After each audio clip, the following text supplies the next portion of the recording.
हाय, फिर से आ गया। पिछले वीडियो में हम देखे थे बिट बाइट कॉन्सेप्ट, राइट। अभी हम कंपाइलर सॉफ्टवेयर के बारे में जानकारी लेने जा रहे हैं। अब कंपाइलर सॉफ्टवेयर जैसे हम बता रहे थे कि जितने सारे लैंग्वेजेस हैं ये सारे एक्चुअली कंपाइलर सॉफ्टवेयर होते हैं, है ना। जैसे कि सी, C++, visual Basic, Visual C++, जावा, ओरेकल, ASP, पाइथन, ऐसे कितने सारे लैंग्वेजेस हैं। ये सारे लैंग्वेजेस एक्चुअली क्यों कंपाइलर सॉफ्टवेयर बोला जाता है? वैसे सी, मान लो कि सी आपके कंप्यूटर में है तो सी का मतलब ये होता है कि C compiler is there in your computer. Okay, ये सी कंपाइलर की क्या ज़रूरत है? मैं आपको एक सरल भाषा में समझाने की कोशिश करूँगा कि मान लो कि आप इंग्लिश बोल रहे हो और कोई जापानीज बोल रहा है, तो उसको आप कैसे समझाओगे? आप जितना भी बोलना है ये सारे कुछ बोल लो पहले, इसको एक कागज़ में लिखी जाएगी और इसको ट्रांसफ़र मतलब लैंग्वेज चेंज की जाएगी जापानीज लैंग्वेज में। तो एक स्क्रिप्ट रह गया, जापानीज स्क्रिप्ट। अब जापानीज स्क्रिप्ट कौन समझ सकता है? सिर्फ वही जापानीज आदमी समझ सकता है कि नहीं? बस आपके कंप्यूटर मान लो मशीन लैंग्वेज समझता है, तो आप जो लैंग्वेज में लिखते हो उसको कौन कन्वर्ट करता है एक्चुअली मशीन लैंग्वेज में? ये कंपाइलर। और इसी के वजह से कंपाइलर की ज़रूरत होता है।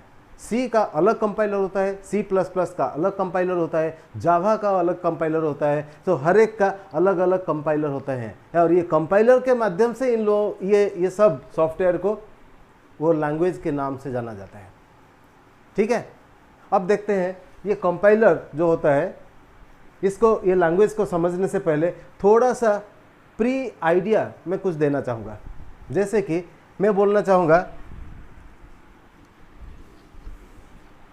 Generation of languages.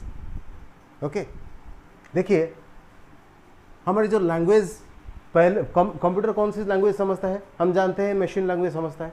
तो मशीन लैंग्वेज मतलब कौन सी होती है? 0 and 1, है ना। अब मशीन लैंग्वेज जो 0 and 1 में जो लिखा जाता था उसको पहले जो कंप्यूटर में प्रोग्रामिंग लिखा जाता था बस 01 में ही लिखी जाती थी। मैंने बताया था पिछले वीडियो में कि 8 बिट रिप्रेजेंट्स 1 बाइट, राइट। यानी कि 8 बिट मिला के एक बाइट होता है। तो उसी हिसाब से एक बाइट मतलब एक कैरेक्टर होता है। तो उसी हिसाब से जितने भी कैरेक्टर आप लिखेंगे हर एक कैरेक्टर को 8 बिट से लिखा जाता था पहले। यानी कि मान लो कि कोई प्रोग्राम में आप लिख रहे हो कि जैसे कि नॉर्मल प्रोग्राम में, आज की प्रोग्राम अगर देखा जाए, प्रोग्राम ये चीज़ को पहले कैसे लिखा जाता था? P के नाम से 01100011 ऐसे करके 8 लिखा जाता था। फिर R के नाम से 00111100 ऐसे करके लिखा जाता था। इसका मतलब प्रोग्राम लिखा जाता था कितना बड़ा हो जाएगा मान लो। ये होता था पहले मशीन लेवल लैंग्वेज, ठीक है ना। और कोई भी प्रोग्राम में, हम जो प्रोग्राम आजकल लिखते हैं तो इसमें क्या होता है, हमारे कैरेक्टर्स तो होती ही है, अल्फ़ाबेट तो होती ही है, साथ ही साथ उसमें कुछ डिजिट होता है, कुछ सिंबल्स होते हैं। जैसे कि कहीं पर हम सेमीकोलन डालना है, कॉमा डालना है, सेमीकोलन डालना है, कहीं पे कोटेशन डालना है, कहीं पे हमारा क्या प्लस सिंबल डालना है, कहीं पे माइनस डालना है, कहीं पे ब्रैकेट डालना है, कहीं पे ऐसे ब्रैकेट डालना है। ऐसे करके कई सारे सिंबल्स भी डाली जाती है। कहीं पे सेमीकोलन डालें, ये जो सिंबल्स भी डाली जाती है। तो जितना भी प्रोग्राम हो, ये प्रोग्राम में 75% होता है एक्चुअली अल्फ़ाबेट्स, और डिजिट और स्पेशल कैरेक्टर जो होते हैं सिर्फ 25% होते हैं, ठीक है ना। अब उसमें पहले जो लिखा जाता था, कहीं पे स्पेस भी लिखना है ना, इसको 010101 करके लिखा जाता था। फिर कोई सेमीकोलन हुआ ना, उसको भी 0101 करके लिखा जाता था। तो ऐसे अगर लिखी जाएगी तो समझ लो कितना बड़ा प्रोग्राम होगा और कितना एरर रहेगा। बहुत सारे एरर थी पहले, और इसको और एडवांस किया गया। क्या किया कि ये जो अल्फ़ाबेट है इसको ऐसे ही लिखा गया, लेकिन ये जो सिंबल था इसको जो ऐसे लिखा जाता था, इसके जगह इसको सेमीकोलन डाल दिया गया, स्पेस को स्पेस डाल दिया गया, प्लस सिंबल को प्लस हिसाब से डाला गया, 1 2 3 को 0 1 2 3 को 0 1 2 3 करके डाला गया। तो उस हिसाब से क्या हुआ कि 25% काम घट गया प्रोग्रामिंग लिखने में। लेकिन अल्फ़ाबेट तो ज़्यादा लिखी जाती है ना, ये अल्फ़ाबेट की जगह अगर 0101 लिखी गई, इसका मतलब 75% काम फिर भी रहा। तो इसी हिसाब से हमारा जनरेशन बदलता गया। जैसे पहला जनरेशन जो था, first generation, completely machine language, जैसे मैं बता रहा था सारा कुछ 0101 में लिखी जाती थी। ओके, फिर दूसरा जो जनरेशन आया, सेकेंड जनरेशन, इसमें आया कि असेंबली लैंग्वेज, इसको बोला गया असेंबली लैंग्वेज। यानी कि ये जो सिंबल्स जो है, ये सिंबल को सिंबल के हिसाब से ही दिया गया, जिसके वजह से लिखाई थोड़ा कम हो गया। लेकिन ये अल्फ़ाबेट को ऐसे ही लिखा गया असेंबली लैंग्वेज में, जो 75% वही लिखा गया, लेकिन 25% का काम घट गया। फिर आगे चल के देखा गया कि अल्फ़ाबेट को कैसे अल्फ़ाबेट के माध्यम से उपस्थित किया जाए। इसीलिए तीसरी जनरेशन निकली, थर्ड जनरेशन, यहाँ पे आ गया आपका high level language. High level language, अब हाई लेवल लैंग्वेज जब आ गया और 01 कोई लिखने की ज़रूरत नहीं रहा, कंप्लीटली अल्फ़ाबेट ही लिखी गई, कंप्लीटली सिंबल्स ही लिखी गई, यह ऐसे ही नॉर्मल आ गया।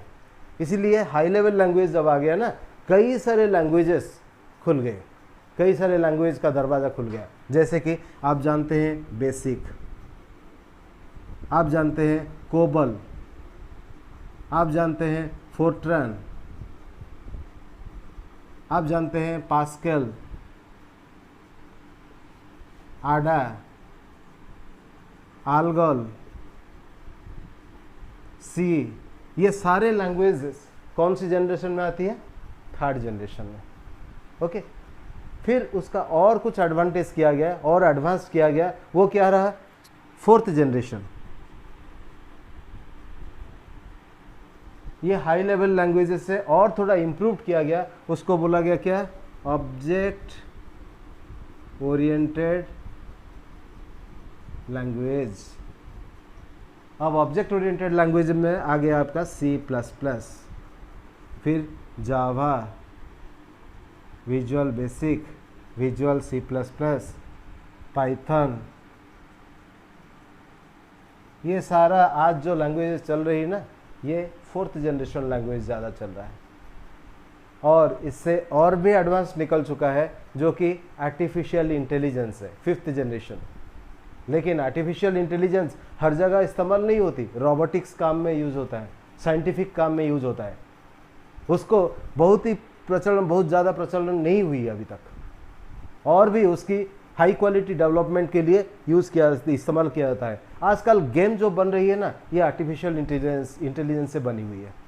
पिछले गेम को मैं थोड़ा सा कंपैरिजन बताना चाहूँगा। मान लो कि पिछला गेम जो था, मान लो कोई आप खेल रहे हैं कोई शूटिंग गेम, तो कहीं पे किसी गली में निकलते निकलते एक सज्जन आ जाता है, वहाँ पे आपको शूट कर लेता है।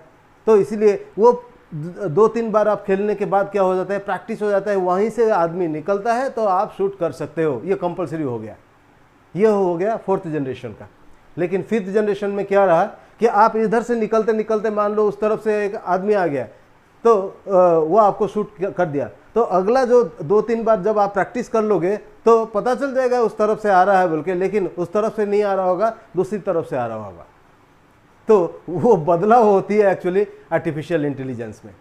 आर्टिफिशियल इंटेलिजेंस में कई सारे अच्छी अच्छी चीज़ें बनाई जा रही है, और आर्टिफिशियल इंटेलिजेंस इतना हद तक है कि अगर कंप्यूटर को बुलाया जाता है कि अगर कोई चीज़ आप बार बार पूछोगे फिर भी वो बताता ही जाएगा। लेकिन आर्टिफिशियल इंटेलिजेंस इतना इम्प्रूव्ड हो चुका है कि ये 3-4 बार पूछने के बाद ये आपको गाली भी दे सकता है। समझे? आर्टिफिशियल इंटेलिजेंस इतना एडवांस्ड हो चुका है। अब चलिए, ये आर्टिफिशियल इंटेलिजेंस को तो हम बाद में देखेंगे, लेकिन हमारे जो थर्ड जनरेशन जो लैंग्वेज है, बहुत ही पॉपुलर लैंग्वेज रहा है C, क्योंकि ये सपोर्ट भी करता है असेंबली लैंग्वेज को। फिलहाल हम C की लैंग्वेज की शुरुआत करेंगे अगली वीडियो में।